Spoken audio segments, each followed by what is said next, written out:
Good day mga kababayan. Welcome na naman sa ating episode. I'm Lyndon Catulong. Pag-usapan natin mga kababayan ngayon, itong kumalat na yung bahay ng ating dating Pangulong Tatay Digong ay naibalita na po na ito ay binibinta na po, pinoporsel na.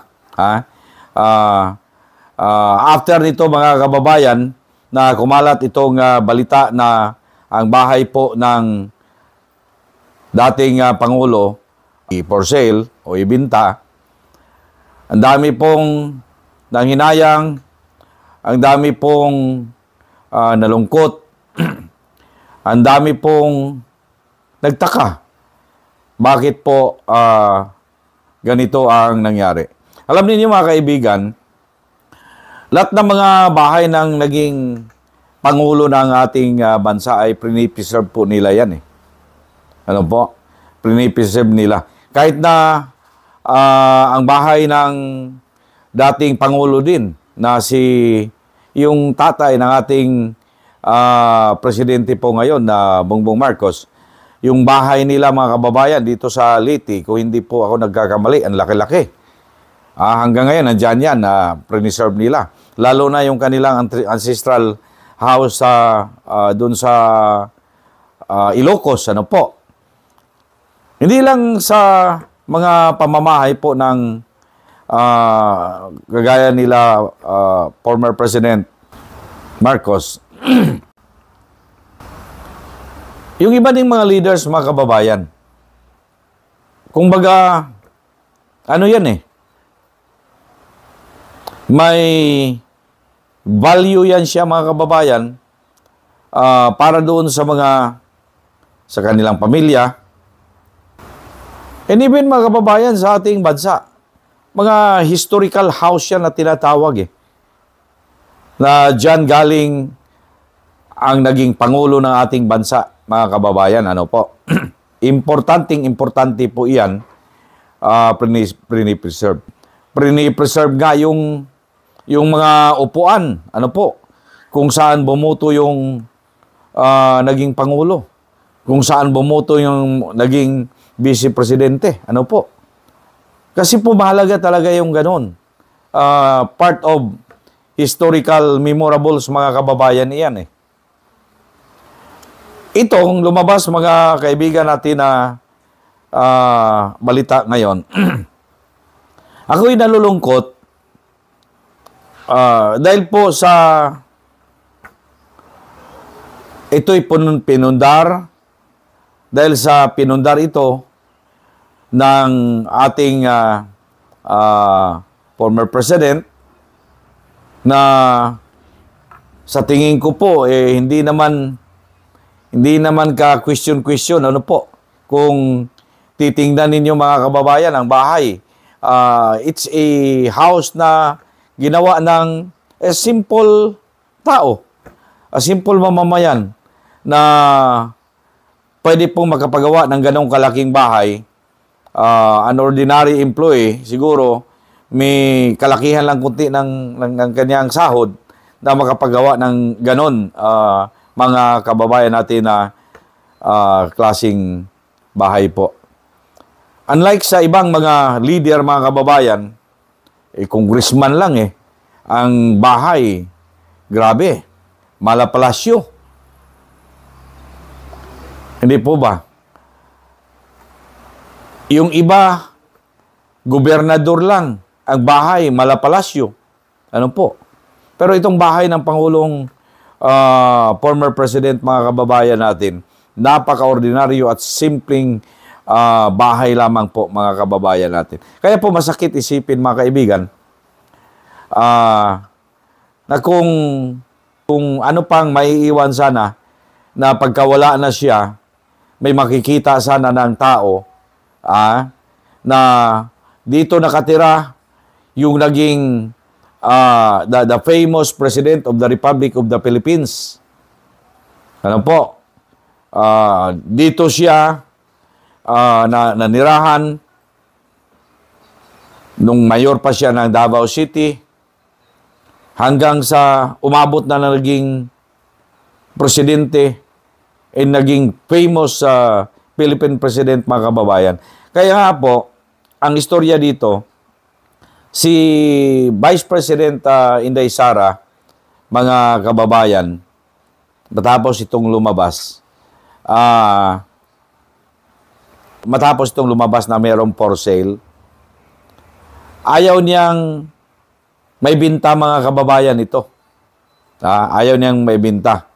And even the Davao City Vice Mayor Basti Duterte, yung youngest brother and youngest son of former President Digong, mga kababayan, ay napag-alaman natin na gusto na lang rin daw na kung wala pong mga violations, bibilhin ng syudad ng Davao at gagawin na lang ito ng parang museum, na ipapakita, i-open to public, kahit sinong taong pumunta dito para makita nila kung anong buhay talaga ang dating presidente,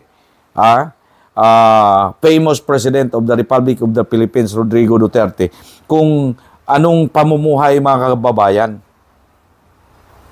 Kaya gusto nilang makita, gusto nilang mapasok ng kahit sinong Juan de la Cruz na Pilipino. And even mga foreigner, I'm sure, na pagka na-open yan, mga kaibigan, I'm pretty sure na maraming interesado, mga kababayan natin, na mga foreigner, mga turista. O ito po, babasahin ko itong balita para po sa kaalaman po ninyo. Philstar Global po, na-publish po ito. Isang national daily po ito. Na-publish exactly June 30, 2025, mga kaibigan. Babasahin ko na lang po, para sa kaalaman ng lahat. Davao City, Philippines. Has the house of former President Rodrigo Duterte in Davao City been sold, or is it up for sale? Questions regarding the property located at Doña Luisa Village Phase 1, mounted as a house and lot for sale, may sign, reportedly put up by Duterte's common law wife, Hanilit Abansinia, was seen on Saturday, nung lumabas itong balita na ito, but was no longer visible yesterday, mga kaibigan. Now, according to reports, binasa kong the whole text po dito sa news. Davao City Vice Mayor Sebastian Duterte, who is acting mayor following the incarceration of his father, had the sign removed. Pinatanggal po niya yung for sale na sign. Siguro, siyempre anak ka Ancestral house, kahit na po ancestral house ng kanyang father. His sister, Vice President Sara Duterte, is opposed to the sale. Ayaw ni VP Sara na ibenta yung naturang bahay. In the past few days, there has been a change of security guards at the property.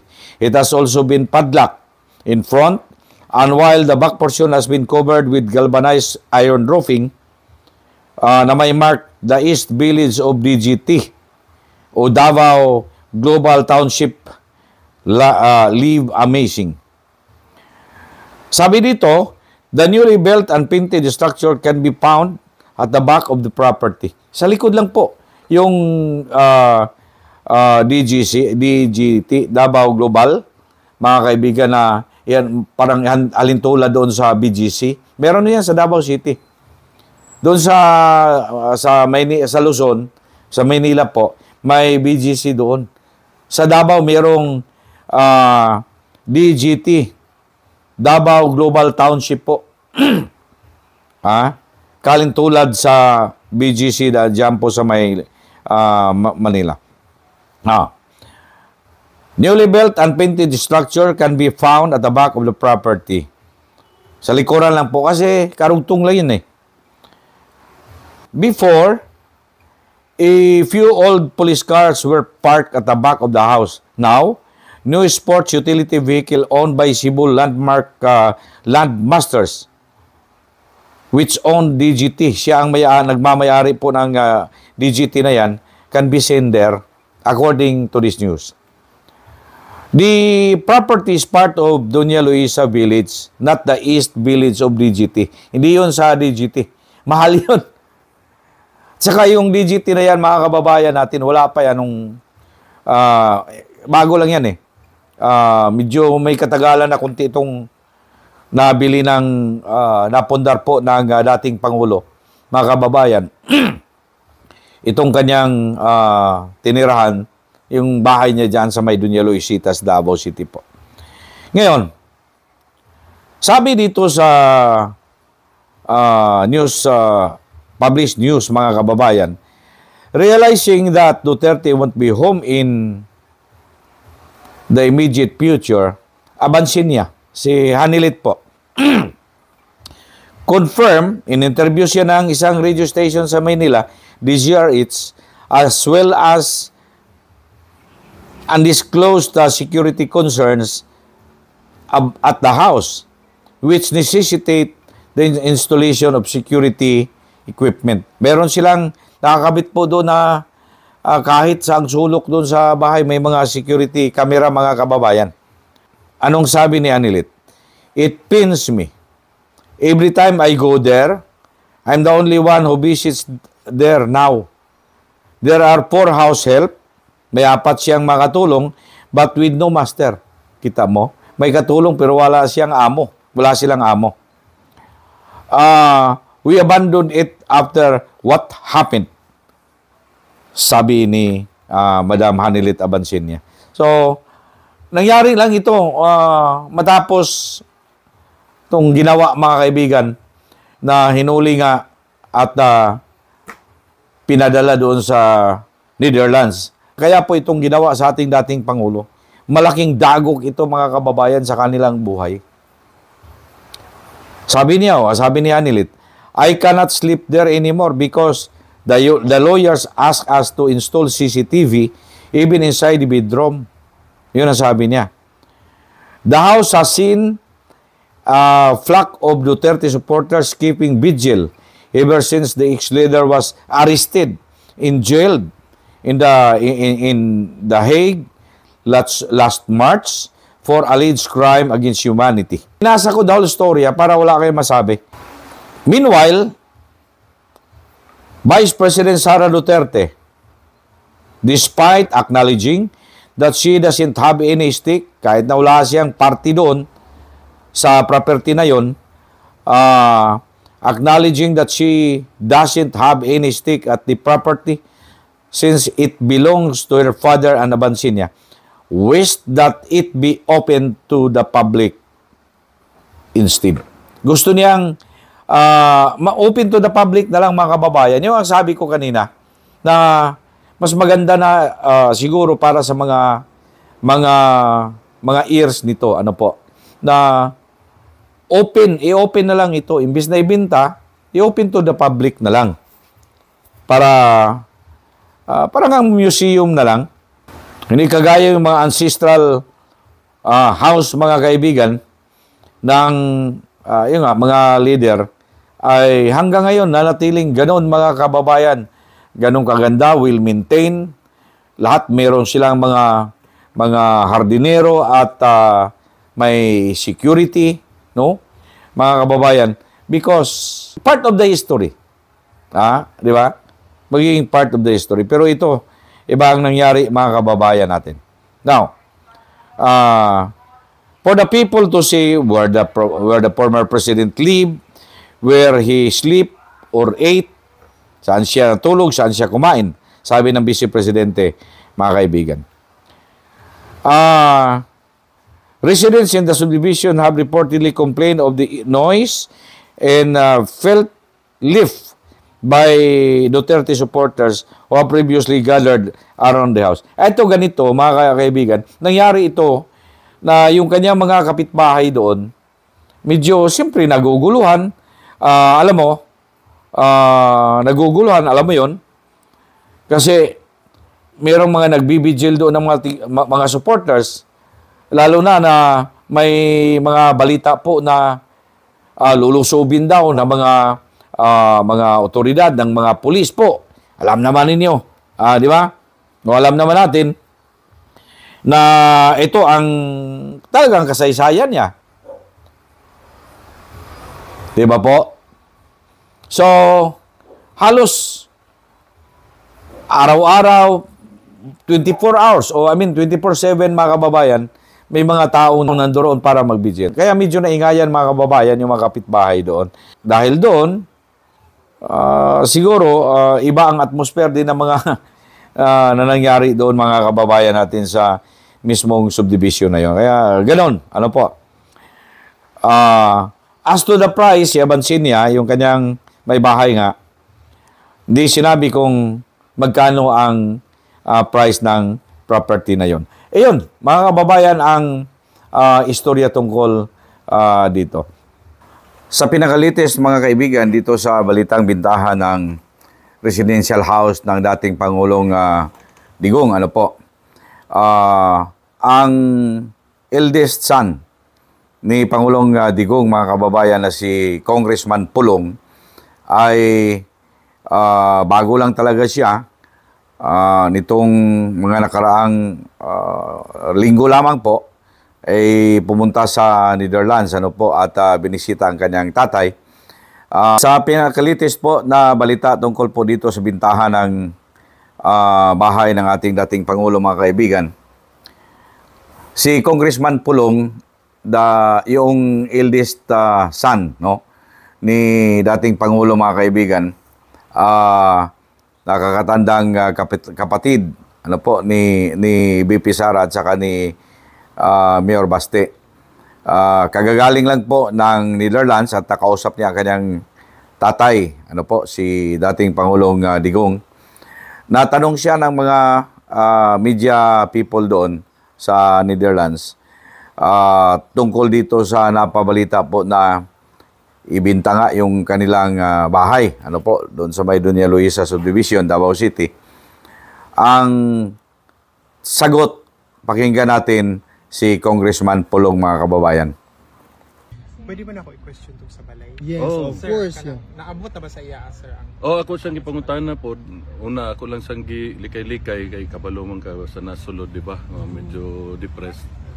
So ako siyang gipangutan na nga og ibaligya ba tong balay sa among lula, sa dili daw to ibaligya, di sa musugot.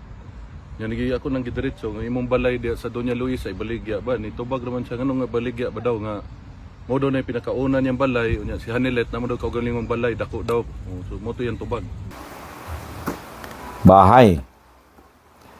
Tayo nga gusto nating makapagawa tayo ng sariling bahay. Gaano man tayo kahirap sa pamumuhay, mga kababayan. Makapagawa ka lang ng napakaliit na kubo na tawagin po ay it's your home. It's your dwelling. Nandyan po ang pamilya mo binuo. Diyan ang pamilya mo nakatira. Ano po? Hindi naman hirap sa buhay. Ano po? Kung hindi, nangyari lang po ang isang di magandang pangyayari po sa buhay ng nagmamayari. That is the former president. Wala po dito hindi po napag-alaman natin. Hindi sinabi na ibinta because wala na pong pera. Hindi natin din alam. Ano po? Hindi natin alam. Kasi nga, hindi nga maluho ang dating Pangulong Digong Kaya, siguro gamitin sa gastos. Imagine mo may abogado, kumuha sila. ano ito, yung kung dito pa sa atin, bagtik, ika nga'y top rated, top caliber lawyer, mga kababayan, ang kinuha nila doon. Siyempre, mahal yan. Siyempre, ang babayad mo dyan, hindi piso. Yung pera mo dito, mga kababayan, ay liliit pagdating doon. Ano po? So, mauubos ka talaga, mga kababayan natin. Mauubos ka. Yan, this is just my view patungkol dyan, mga kaibigan, dahil sa, ang tingin ko po, baka nga po, kinapos na, kawawa naman, nagsilbi sa Pilipino, nagsilbi sa ating bayan, pinagaan ang pamumuhay, lalong-lalo na sa ating mga OFWs. Ano po, ang daming pinaganda ang buhay, napaayos ang ating gobyerno sa mga iilang sandali lang po. Ngunit ito ang sinapit ng kapalaran, mga kaibigan. Napakasakit. Ano po? Napakasakit. But, siguro ito'y kapalaran, mga kaibigan, na sinapit ng ating dating Pangulo. Ang hindi lang natin katanggap-tanggap, mga kaibigan, dito, alam niyo ano? Yung mga akusasyon po na ginagawa ng iilang mga Pilipino. Ano po? Gumagawa ng istorya na wala naman pong katotohanan. Kagaya na ng unang statement ni Mr. Murillo alias Rene, mga kaibigan. Nadinawit ang Pangulong Duterte doon sa Senate investigation, mga kaibigan. At kung sino-sino pa ang mga dumawit, mga kaibigan, sa kanya. Sana po dumating ang araw na papasok po sa isipan ninyo na kayo ang dahilan kung bakit ang isang tao ay napahirapan, pinahirapan, at naghihirap po. Hindi ko ito sinasabi dito lang kay dating Pangulong Duterte. Kasama na ito, mga kababayan, lahat sa mga taong nandyan ngayon sa kulungan. Nakapiit po dahil sa mga walang katotohanan na mga akusasyon, mga kaibigan. Ano po?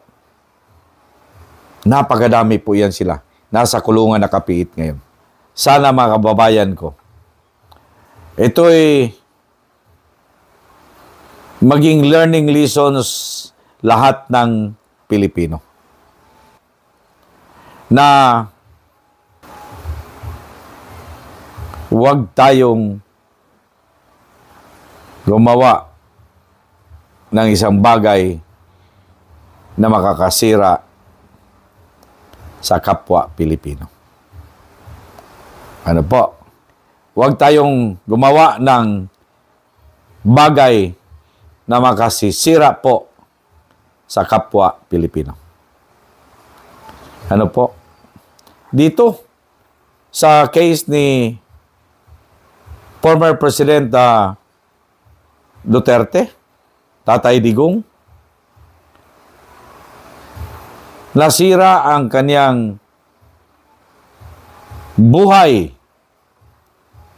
at nasira ang kanyang pamumuhay at nasira pa ang kanyang tahanan. Imagine mo yan. Di ba?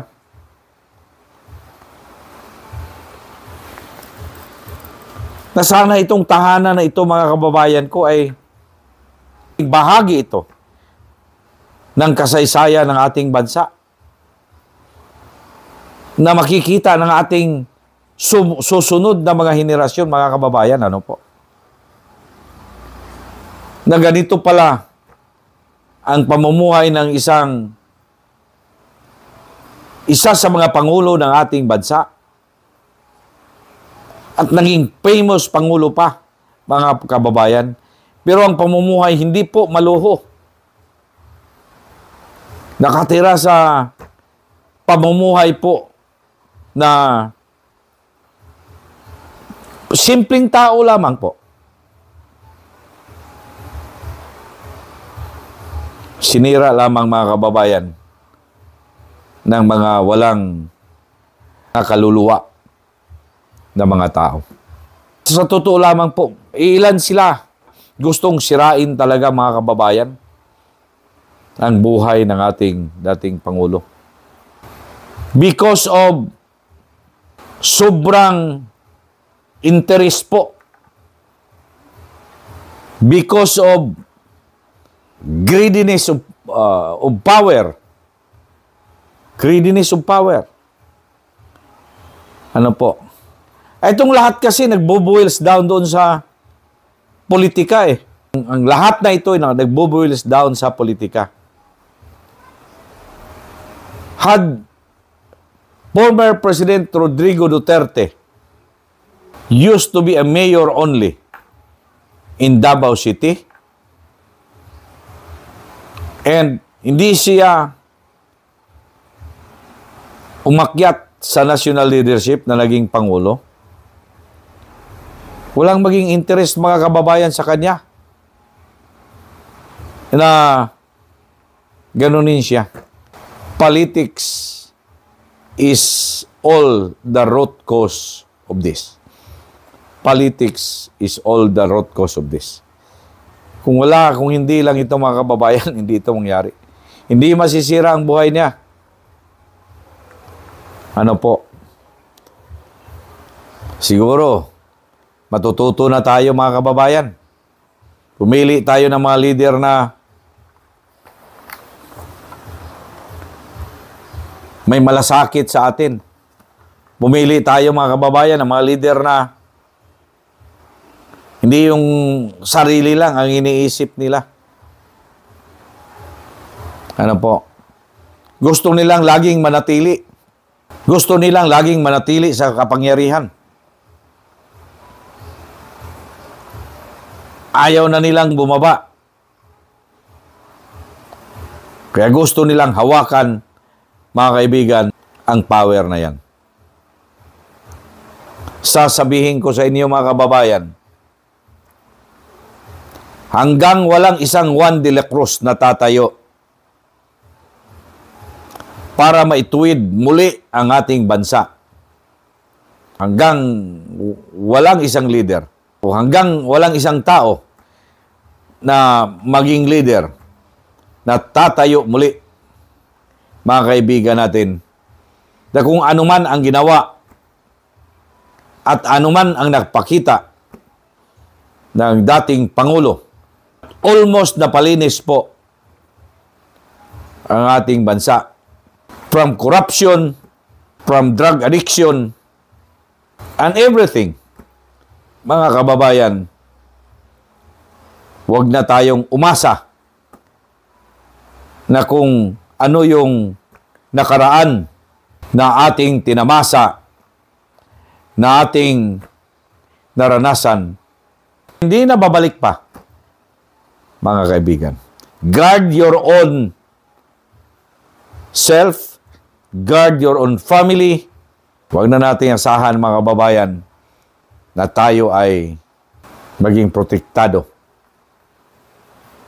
against criminality, against corruption dyan sa ating gobyerno. Maraming salamat po for your comments. Just write down below. Huwag kalimutan mag-like at mag-subscribe sa ating YouTube channel, Broadcasters Viewpoint, at i-click ang notification bell para lagi po kayong updated.